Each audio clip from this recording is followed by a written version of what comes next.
नमस्कार। Valuation course के second episode में आपका स्वागत है। तो हम शुरुआत करेंगे वैल्यूएशन के अलग अलग टेक्निक्स से कि कैसे अंडर वैल्यूड कंपनीज को ढूंढा जाता है। जब हम किसी कंपनी का वैल्यूएशन निकालते हैं तब हम उसके फाइनेंशियल स्टेटमेंट्स का एनालिसिस करते हैं, यानी हम उसकी balance sheet, profit and loss statement और कैश फ्लो स्टेटमेंट का एनालिसिस करते हैं और उससे पता करते हैं कि कंपनी के कितने एसेट्स हैं, कितने लायबिलिटीज हैं, कंपनी को कितना प्रॉफिट हो रहा है या लॉस हो रहा है, एटसेट्रा।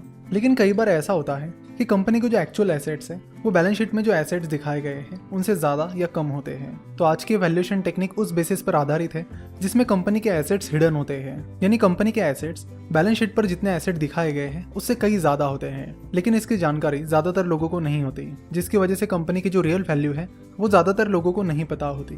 लेकिन जब वो एसेट्स परफॉर्म करने लगते हैं और जैसे ही ज़्यादा से ज़्यादा लोगों को उन एसेट्स के बारे में पता चलने लगता है तब उस कंपनी का मार्केट कैपिटलाइजेशन बढ़ने लगता है। तो आज हम इसी वैल्यूएशन टेक्निक के बारे में बात करने वाले हैं जिसमें कंपनी के जो एसेट्स हैं वो हिडन होते हैं। तो इसे हम आज एक एग्जांपल की मदद से समझने वाले हैं और वो एग्जांपल इन्फोएज कंपनी का है। इन्फोएज, Naukri.com, जीवनसाथी.com, 99acres.com इन जैसी कई सारी कंपनीज की पेरेंट कंपनी है। अपने इन सारे अलग अलग पोर्टल्स को चलाने के अलावा कंपनी बहुत सारा पैसा स्टार्टअप्स में इन्वेस्ट करती है। अगर आप इन्फोएज का एनुअल रिपोर्ट देखोगे तो आपको पता चलेगा कि कंपनी हेवीली स्टार्टअप्स में इन्वेस्ट कर रही है और उसमें से अच्छे खासे रिटर्न्स भी कमा रही है। फाइनेंशियल ईयर 2016-17 में कंपनी ने 79 करोड़ रुपए स्टार्टअप्स में इन्वेस्ट किए थे। फिर फाइनेंशियल ईयर 17-18 में कंपनी ने 115 करोड़ रुपए स्टार्टअप्स में इन्वेस्ट किए थे और फिर फाइनेंशियल ईयर 2018-19 में कंपनी ने 186 करोड़ रुपए स्टार्टअप्स में इन्वेस्ट किए थे। इस तरह कंपनी स्टार्टअप्स में जो अमाउंट इन्वेस्ट कर रही है वो लगातार बढ़ रही है। इन्फोएज ने food delivery company Zomato, insurance aggregator company Policybazaar, उसके बाद Happily Unmarried, Gramophone, Meritnation, ShopKirana, Zipserv इन जैसे कई स्टार्टअप्स में इन्वेस्ट किया है और इनमें से कई सारी उनकी इन्वेस्टमेंट डील काफी सक्सेसफुल रही है। अगर आप जोमैटो की बात करोगे तो कंपनी ने जोमैटो में 150 करोड़ के करीब इन्वेस्ट किया है और कंपनी के पास जोमैटो का 26% स्टेक है। पॉलिसी बाजार की बात की जाए तो कंपनी ने पॉलिसी बाजार में 162 करोड़ रुपए इन्वेस्ट किए हैं और इन्फोएज के पास पॉलिसी बाजार का 11% के करीब स्टेक है।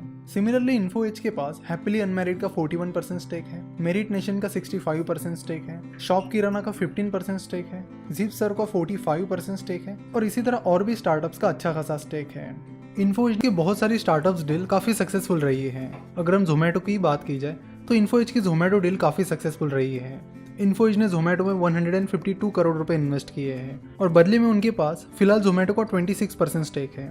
अगर जोमैटो के वैल्यूएशन की बात की जाए तो जोमैटो का वैल्यूएशन फिलहाल $3 बिलियन है, यानी करीब 21,000 करोड़ है। तो इस वैल्यूएशन के हिसाब से इन्फोएज का जोमैटो में जो 26% स्टेक है उसकी वैल्यू फिलहाल 5,500 करोड़ के करीब है। तो 152 करोड़ की इन्वेस्टमेंट की वैल्यू फिलहाल 5,500 करोड़ होना काफी अच्छी बात है और काफी अच्छी इन्वेस्टमेंट है। रिसेंटली इन्फोएज ने अपना कुछ जोमैटो का स्टेक $50 मिलियन यानी करीब 350 करोड़ में बेचा है। तो धीरे धीरे इन्फोएज जोमैटो के इस इन्वेस्टमेंट से प्रॉफिट भी बुक कर रही है। जोमैटो के साथ ही कंपनी की पॉलिसी बाजार की इन्वेस्टमेंट भी काफी ज्यादा सक्सेसफुल रही है। इन्फोएज ने पॉलिसी बाजार में 162 करोड़ रुपए इन्वेस्ट किए थे और उसके बदले में इन्फोएज के पास फिलहाल पॉलिसी बाजार का 11% स्टेक है।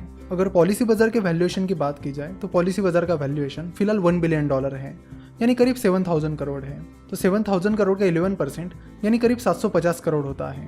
तो पॉलिसी बाजार में उनकी जो 162 करोड़ की इन्वेस्टमेंट थी उसकी वैल्यू अब करीब 750 करोड़ रुपए हो गई है। तो ये डील भी इन्फोएज के लिए काफी सक्सेसफुल साबित हुई है।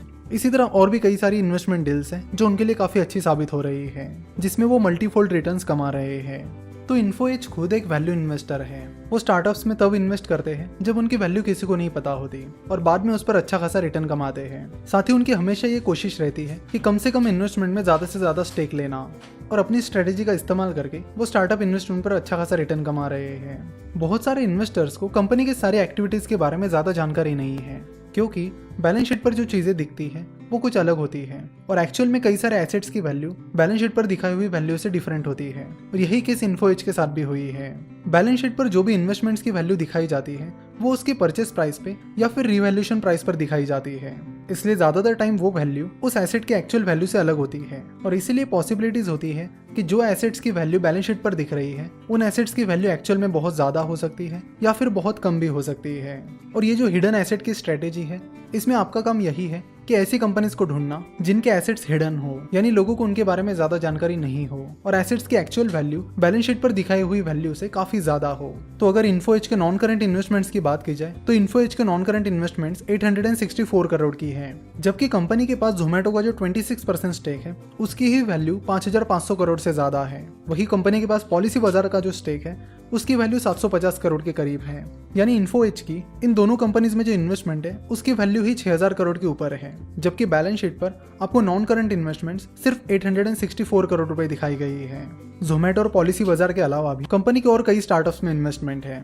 अगर उनकी भी वैल्यू निकाली जाए तो कंपनी का जो एसेट है वो काफी अच्छा खासा है और एसेट्स की एक्चुअल वैल्यू बैलेंस शीट पर दिखाई हुई वैल्यू से काफी ज्यादा है, पर ये चीज बैलेंस शीट पर क्लियरली विजिबल नहीं है। तो इन्फो एज का जो हिडन एसेट है वो काफी ज्यादा है, साथ ही उनके रिजर्व्स एंड सरप्लस भी अच्छे खासे हैं, यानी 2400 करोड़ के हैं।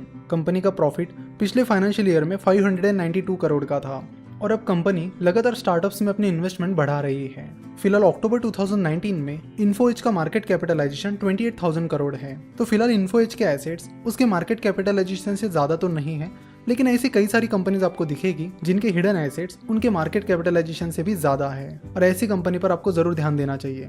साथ ही आपको इन्फो एज जैसी कंपनीज पर भी ध्यान देना चाहिए जिनके पास बहुत ज्यादा हिडन एसेट्स है। अगर इन्फो एज की बैलेंस शीट साइज देखी जाए तो वो 3189 करोड़ है। तो इन्फो एज की जो पॉलिसी बाजार और जोमेटो में इन्वेस्टमेंट है उसकी वैल्यू ही कंपनी की बैलेंस शीट के साइज से 2 गुना ज्यादा है। तो एज एन इन्वेस्टर आपको ऐसी कंपनीज को ढूंढना पड़ेगा, जिसके लिए आपको चीजों को प्रैक्टिकली देखना होगा, जो इन्वेस्टमेंट की है उनकी वैल्यू देखनी पड़ेगी। फॉर एग्जांपल यहाँ पर इन्फो स्टार्टअप्स में इन्वेस्ट कर रहा है तो आपको स्टार्टअप्स की जानकारी लेनी होगी, कैसे वैल्यूएशन चल रहे हैं, कितना प्रॉफिट वो इनकैश कर रहे हैं, इन चीज़ों पर भी ध्यान देना होगा।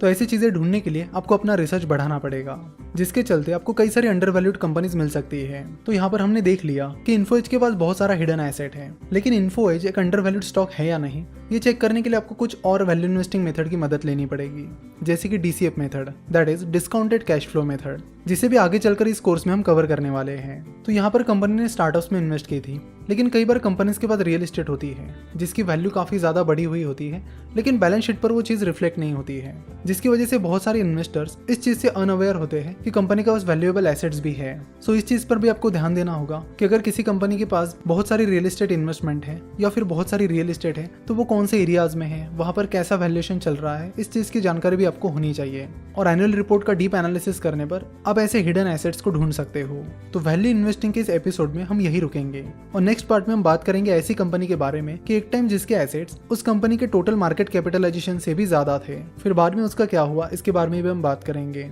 आशा करता हूँ कि आपको ये एपिसोड पसंद आया होगा और इन्फो एज के इस केस स्टडी से काफी कुछ सीखने मिला होगा। वीडियो देखने के लिए और हमारे साथ जुड़े रहने के लिए आपका बहुत बहुत धन्यवाद।